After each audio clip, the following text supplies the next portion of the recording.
दिल्लीतील जंतर मंतरवर सुरू झालेलं कॉक्रोच जनता पार्टीचं आंदोलन, परंतु आता हे केवळ विद्यार्थ्यांचं आंदोलन राहिलेले नाही, अशी चर्चा वेगाने वाढू लागली आहे.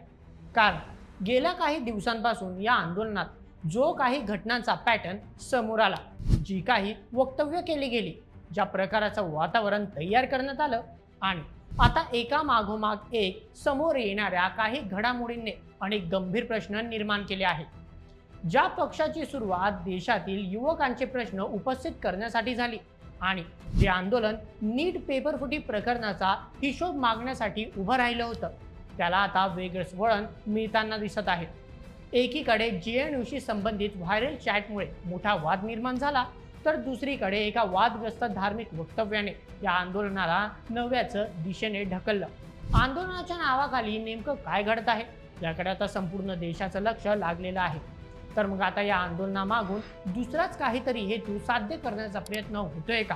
पेपरफुटी आंदोलनात एखाद्या विशिष्ट धर्माला टार्गेट करण्याचं नेमकं कारण काय? आणि सर्वात महत्त्वाचं म्हणजे या आंदोलनाने आता अँटी नॅशनल रूप धारण केलंय का? तर चला, सध्या संपूर्ण देशाचं लक्ष लागून राहिलेल्या या आंदोलनातील संपूर्ण सत्य आणि सर्व मुद्दे अगदी सविस्तर पद्धतीने जाणून घेऊयात आजच्या व्हिडिओमध्ये. आजच्या बातमीचे लेखक आहे मेहुल मराठे. तर मित्रांनो, दिल्लीतील जंतर मंतरवर या आंदोलनाची सुरुवात झाली ती नीट पेपर फुटी प्रकरणानंतर. कारण देशातील एवढ्या मोठ्या वैद्यकीय प्रवेश परीक्षेत पेपर फुटी समोर आल्यानंतर परीक्षा व्यवस्थेच्या कारभारावर गंभीर प्रश्नचिन्ह निर्माण झाले. देशभरातून अनेक विद्यार्थ्यांनी आत्महत्या केल्याच्या दुर्दैवी घटना देखील समोर आल्या. याच पार्श्वभूमीवर CJP अर्थातच कॉक्रोच जनता पार्टी मार्फत दिल्लीत या देशव्यापी आंदोलनाची सुरुवात झाली. लडाख येथील पर्यावरण आंदोलन सोनम वांगचुक यांनी देखील या प्रकरणात एंट्री केली. त्यांच्या नेतृत्वाखाली दिल्लीतील जंतर मंतरवर उपोषणाला सुरुवात झाली. सुरुवातीला तर या आंदोलनाला फारसा प्रतिसाद मिळालेला नव्हता, मात्र वाढत्या वेळेनुसार हळूहळू देशभरातून लोक या आंदोलनाशी जोडू लागले. म्हणूनच दिल्लीतील हे आंदोलन एक देशव्यापी क्रांती म्हणून सर्वांसमोर आले. मात्र गेल्या काही दिवसांपासून या आंदोलनातील सूर आता हळूहळू बदलताना दिसतोय. कारण ज्या आंदोलनाची खरी सुरुवात शिक्षण मंत्र्यांच्या राजीनाम्यासाठी झाली होती, त्या आंदोलनात आता देशविरोधी तत्वांची एंट्री झाली असल्याचा गंभीर आरोप लावला जातोय. कधी या आंदोलनातून विशिष्ट धर्मावर आक्रमण केले गेले, कधी देवी देवतांचा अपमान झाला, तर कधी सरळ सरळ देशविरोधी भूमिका समोर आल्या. एकीकडे नीट पेपर फुटीमध्ये अन्याय झालेल्या लाखो विद्यार्थ्यांचा प्रश्न, शिक्षण मंत्र्यांच्या राजीनाम्याची मागणी, सोनम वांगचुक यांची उपोषणामुळे खराब होत चाललेली स्थिती, या सगळ्यांमुळे देशातील जनतेची सहानुभूती या आंदोलनासोबत जोडली जाऊ लागली. परंतु दुसरीकडे याच आंदोलनात कुणाल कामरासारखे कॉमेडियन सरकारवर निशाणा साधताना हिंदू देवी देवतांचा अपमान करतात. त्यामुळे प्रत्येक सरकार विरोधी आंदोलनाच्या वेळी हिंदू धर्माला टार्गेट करणे आवश्यक आहे का, असा प्रश्न देखील उपस्थित केला जातोय. दुसरे JNU सारख्या शैक्षणिक संस्था यांच्यावर याआधी देखील देशविरोधी भूमिकांचा आरोप आहे. त्यांच्या या आंदोलनात वाढता सहभाग हा देखील महत्त्वाचा मुद्दा ठरला. विशिष्ट समुदायाला टार्गेट करणारे अनेक आक्षेपार्ह घोषणा देखील समोर येऊ लागल्या. म्हणजेच हे आंदोलन आपल्या मुख्य मुद्द्यापासून पूर्णपणे भरकटले आणि एक वेगळे स्वरूप या आंदोलनाने गेल्या काही दिवसात धारण केल्याचे समोर येत आहे. विशेष म्हणजे डावी विचारसरणीला मानणारे लोक मोठ्या संख्येने या आंदोलनाला येऊन जोडले गेले. तसं तर नीट संबंधित आलेल्या गैरप्रकारानंतर सरकारला प्रश्न करणं हा प्रत्येकाचा संविधानिक अधिकार आहे, जो लोकशाहीने देखील मान्य केला आहे. परंतु ज्यावेळी एखाद्या विशिष्ट मुद्द्याला ढाल बनवून अशा प्रकारे आपला राजकीय प्रोपगेंडा पुढे ढकलला जातो, तेव्हा या आंदोलनाला एक वेगळं स्वरूप प्राप्त होते. आणि असाच काहीसा प्रकार सध्या घडताना दिसतोय. सर्वात धक्कादायक गोष्ट म्हणजे कॉक्रोच जनता पार्टीचे 3 राष्ट्रीय प्रवक्ते, ज्यांची निवड स्वतः अभिजित दिपके यांनी केली होती. त्यांच्यापैकी एक प्रवक्ते आहेत विजेता दाहिया, ज्यांचे व्हिडिओ सोशल मीडियावर मोठ्या प्रमाणात व्हायरल होत आहेत. त्यामध्ये त्यांनी अगदी उघडपणे हिंदू विरोधी वक्तव्ये, देवी देवतांचा आणि संतांचा अपमान अशा विविध कृती करताना अनेक क्लिप समोर आल्या आहेत.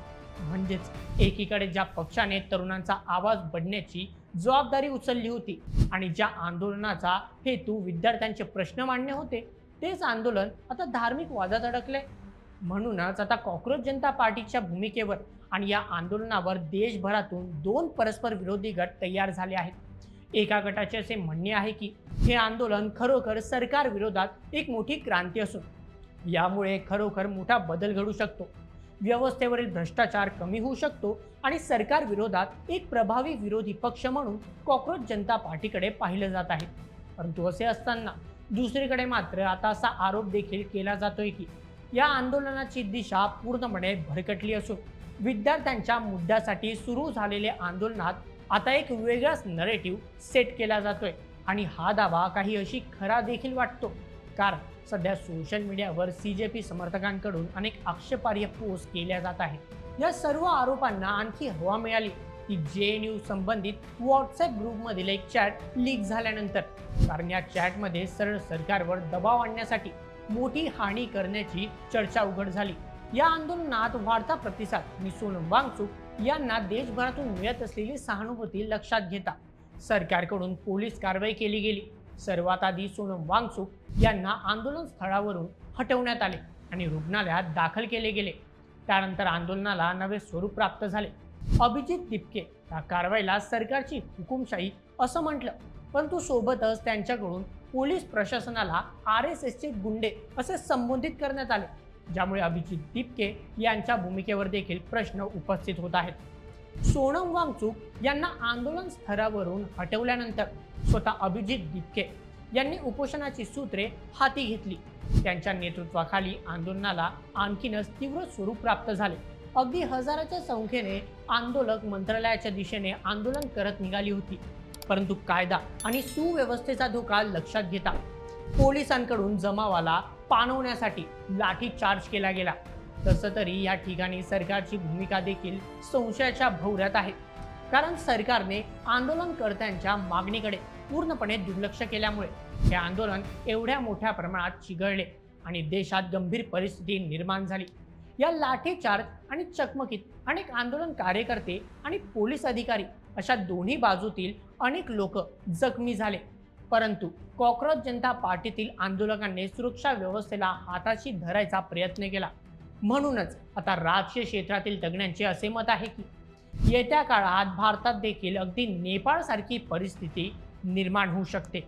त्यामुळे एकीकडे नीट पेपर फुटी प्रकरणाचा प्रश्न आणि सोनम वांगचुक यांची महत्त्वपूर्ण मागणी, तर दुसरीकडे कॉक्रोच जनता पार्टीची आंदोलनात मुख्य विषयाला सोडून घेतलेली ही विचित्र भूमिका आणि यामध्ये देशातील जनतेसमोर निर्माण झालेला सर्वात मोठा प्रश्न.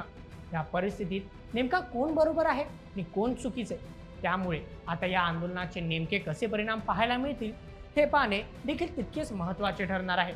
तर मित्रांनो, संपूर्ण प्रकरणावर तुम्हाला काय वाटतं? कॉक्रोच जनता पार्टीने आणि या आंदोलनाने ज्या प्रकारे आपली भूमिका बदलली ते पाहता हे आंदोलन नेमकं कोणत्या दिशेने चाललंय? तुमचं मत आम्हाला कमेंटमध्ये नक्की कळवा आणि अशाच व्हिडिओसाठी सबस्क्राईब करा बोल्ड MH आपल्या यूट्यूब चॅनलला. धन्यवाद.